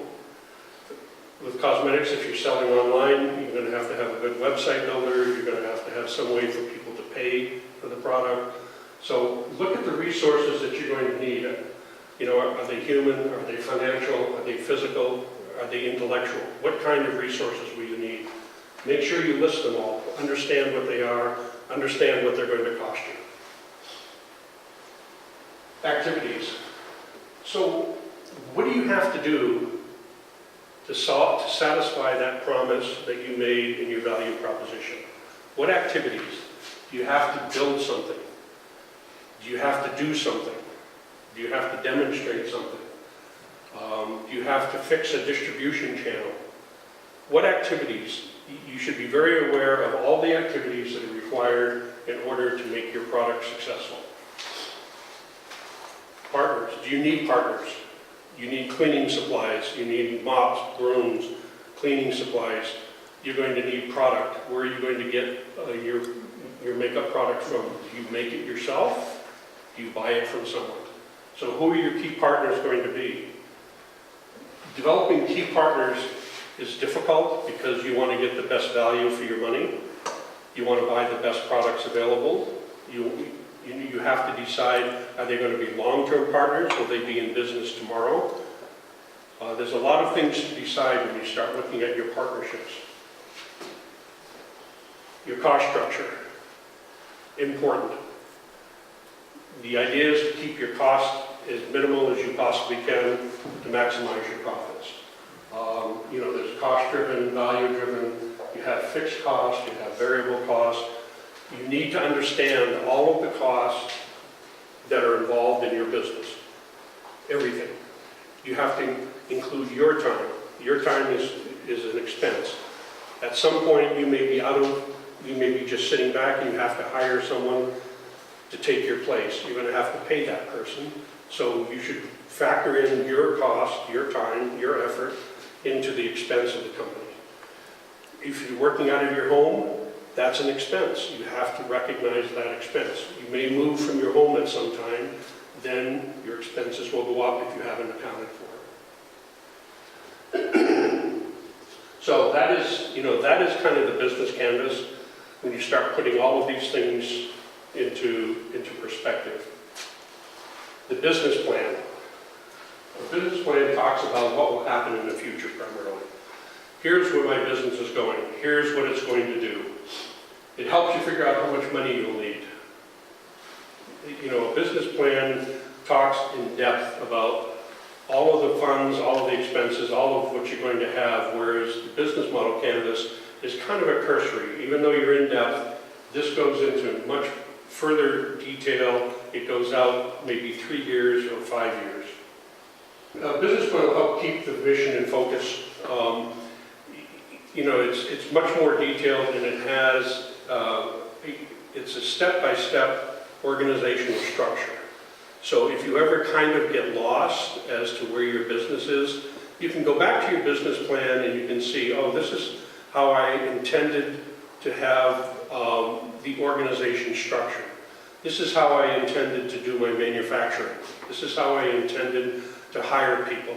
So this kind of keeps you on the straight and narrow and focused on your business. You do a much more in-depth analysis of your competition when you write a business plan. You talk about all of the competition and how they operate and how they manufacture their goods. It's a much more detailed plan of competitive structure within your market space.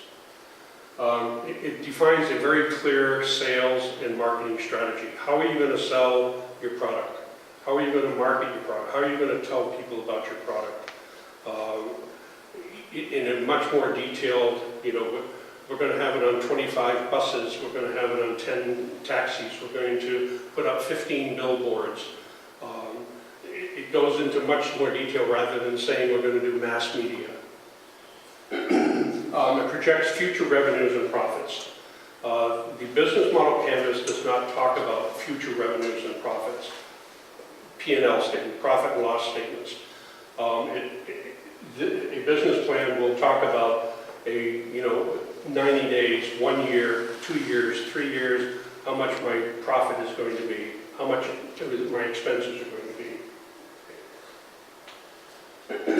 So the advantages are, it's a really in-depth review of the company concept. It helps to clarify your vision as to what your company is doing.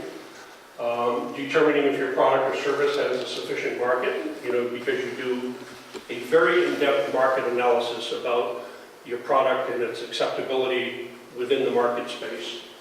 It provides a good estimate of your startup costs.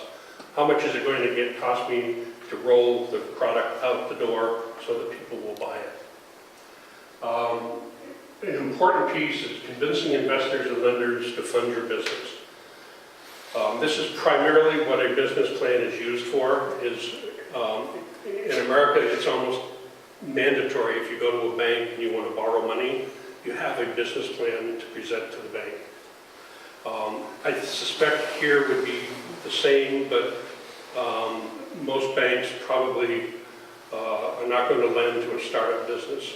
So you might be able to use this for some people that you know who want to invest in your company. And it helps you define your target market and how best to reach them through strategic marketing.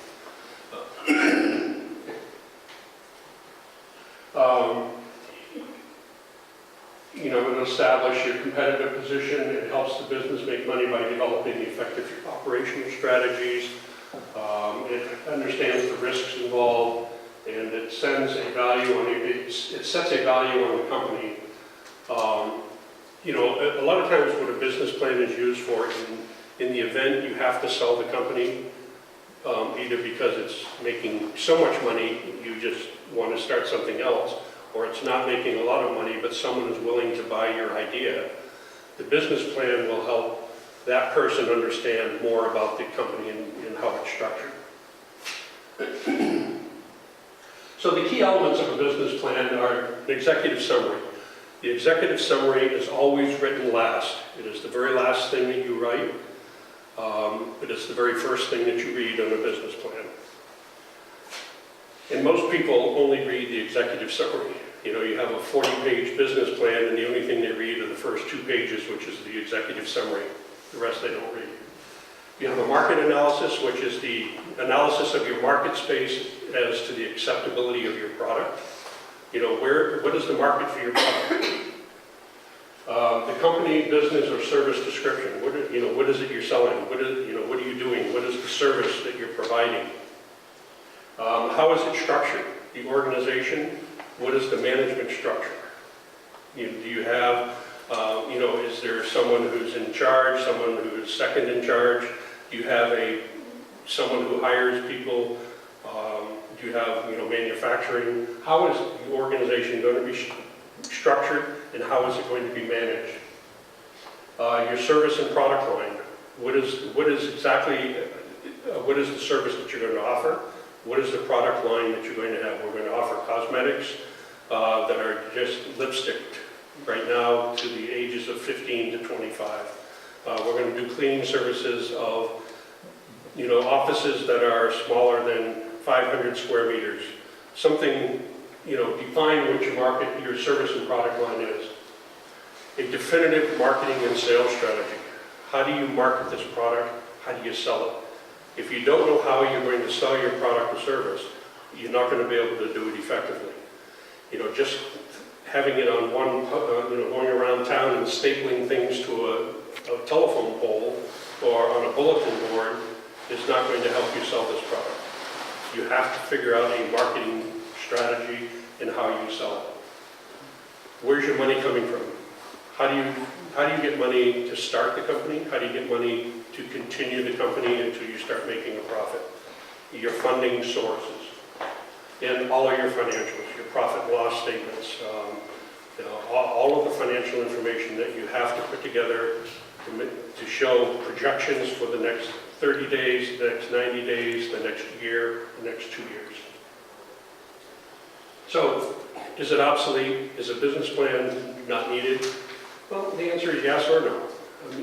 It depends on your needs. Are you securing money from a bank or an investor? You probably need a business plan. It helps in convincing potential supporters. Sure. You know, you have 4 or 5 people that want to support you. They want to know about your business. It helps them understand it. It forces you and your team to take a deep dive into the business. It forces you to fully understand the business because you and your team have written this business plan. You're forced, because of those 8 things that have to be in it, you're forced into understanding what it's all about.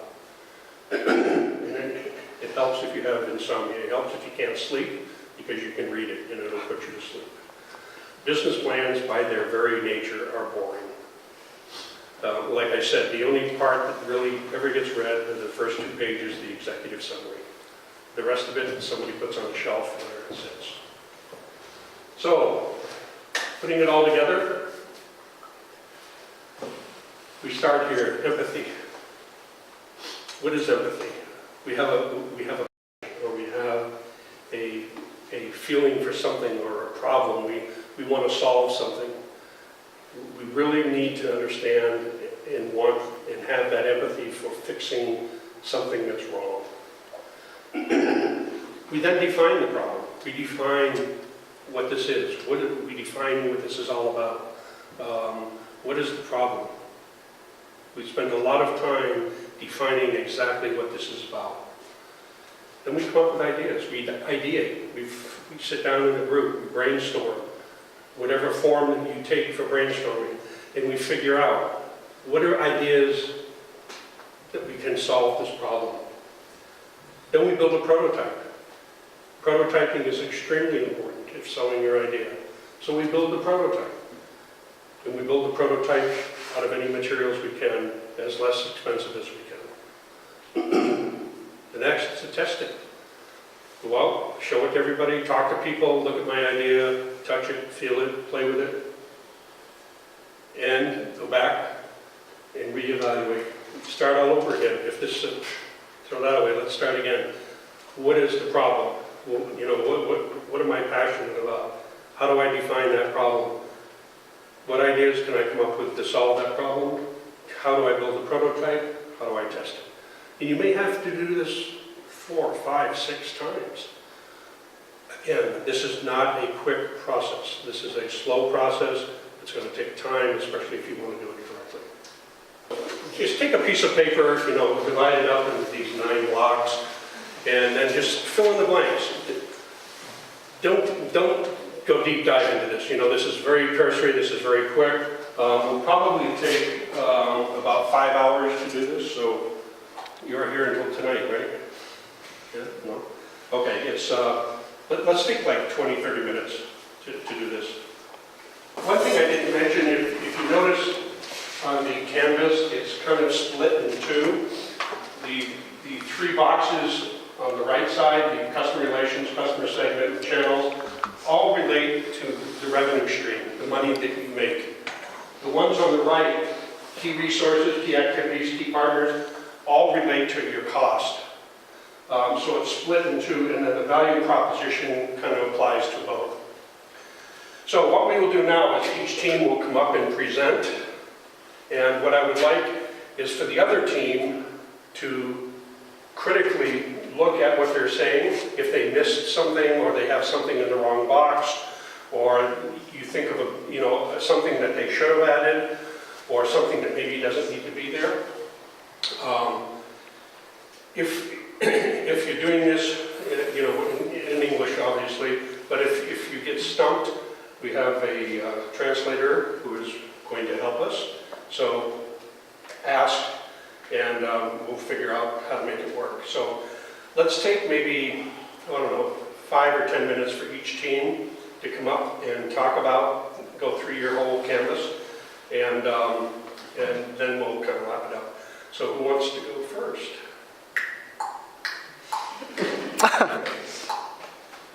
You want me to choose?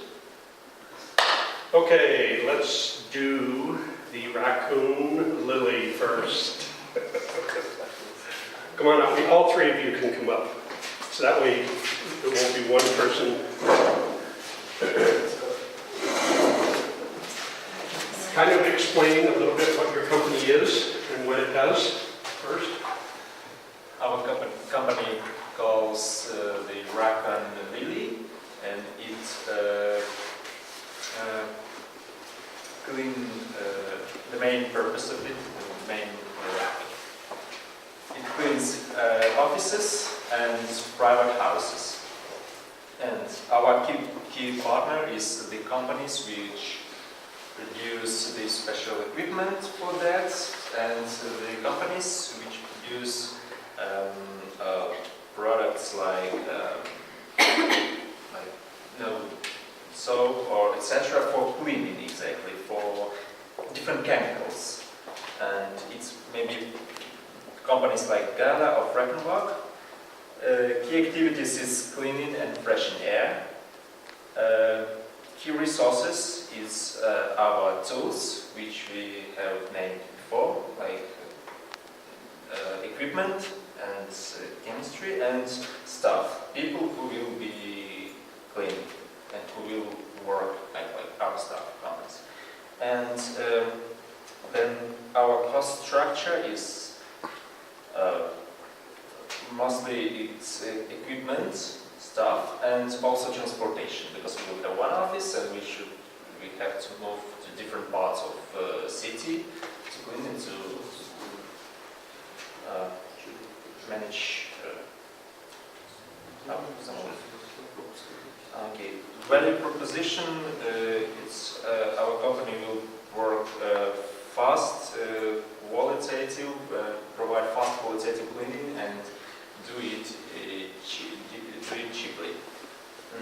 Our customers, it's customer relations. It may be one-time cleaning, for instance, if like conference room or etc. wants cleaning, and we can provide it, or it can be contracts, like offices can sign contracts with us, and we can do it every week or every month.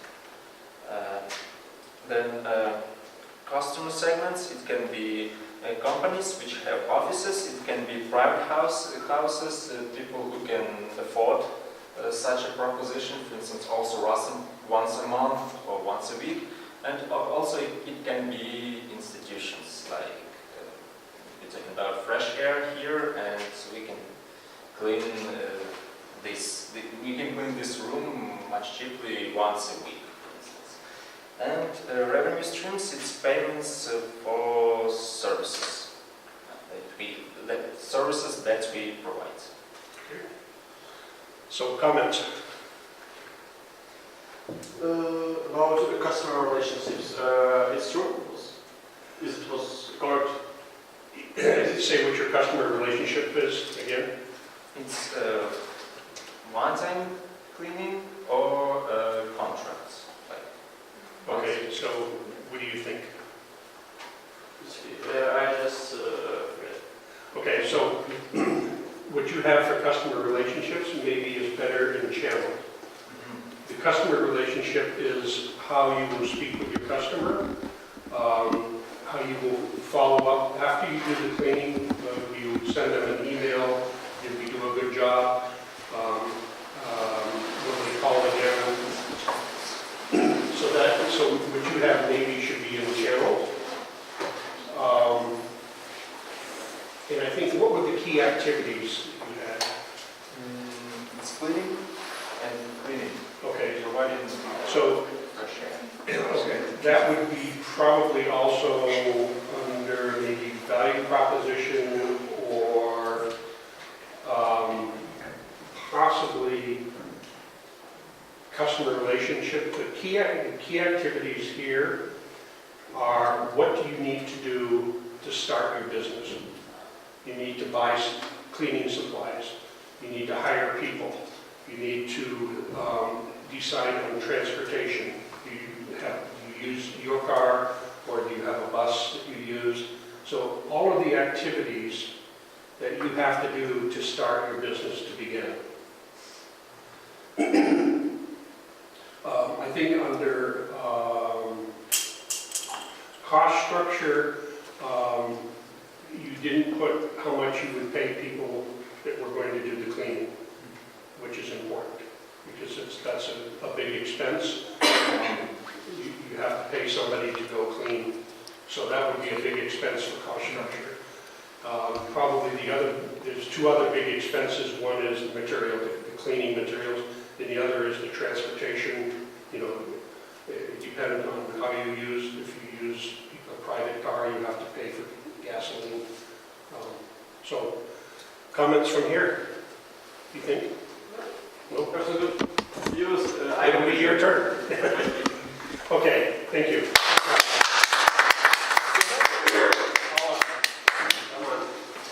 Okay, so tell what your company is. Okay, our company is Elephant Row that sells cosmetics.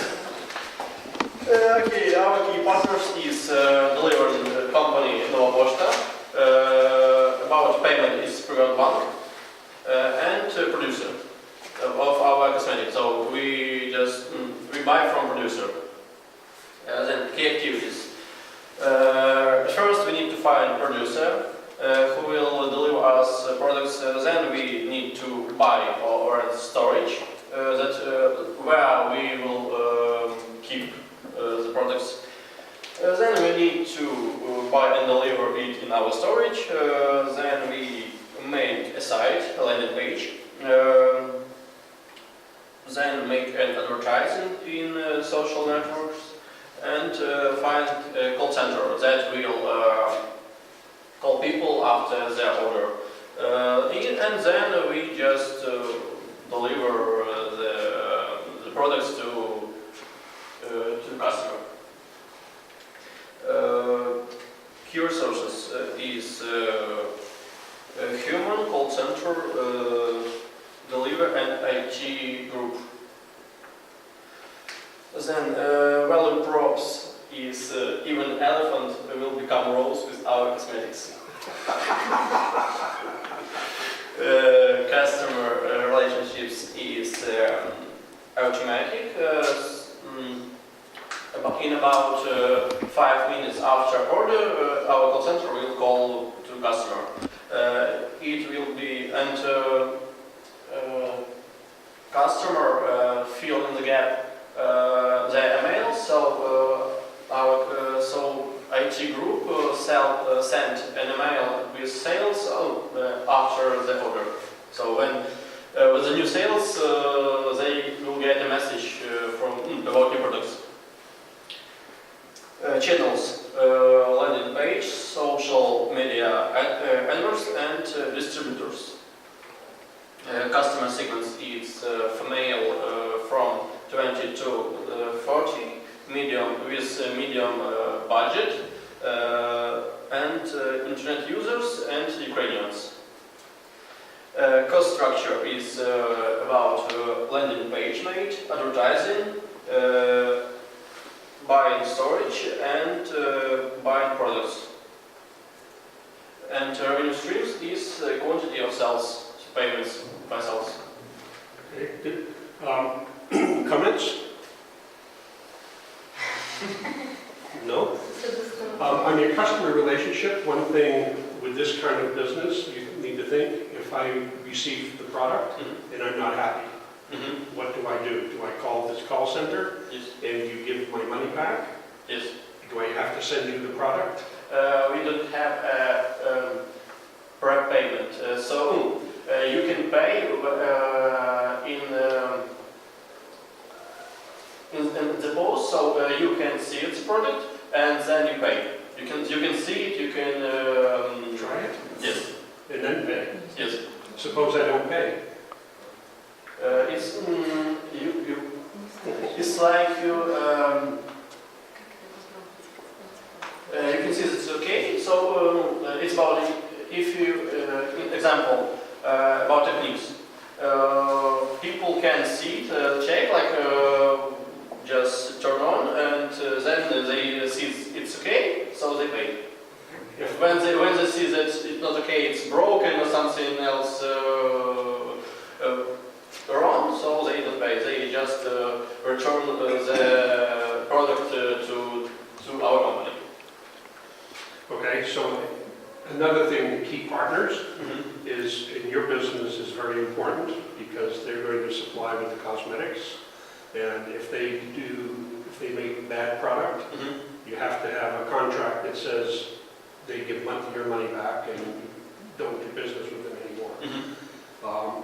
And you have to know how they make their product, because many women don't want to use a product that is made from animals. So you have to think of this, and maybe part of your value proposition is that we have the best cosmetic product and it's not made from animals and it's no GMO and whatever. So. Okay, comments? No? Very good, thank you.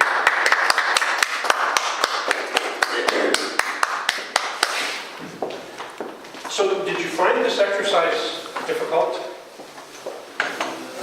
A little. So when you're doing this, what are you thinking? I mean, are you thinking more about this part of the screen or this part of the screen? The money that you make or the money that it costs you? Which do you think is most important to you?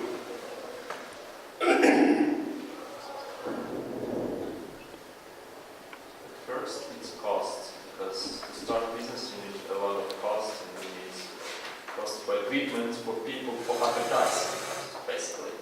And in the later stages, I think it's rather revenues. Cost is very difficult to determine at the beginning. You think you know, and then part of the revenue stream process is deciding how much you will sell your product for.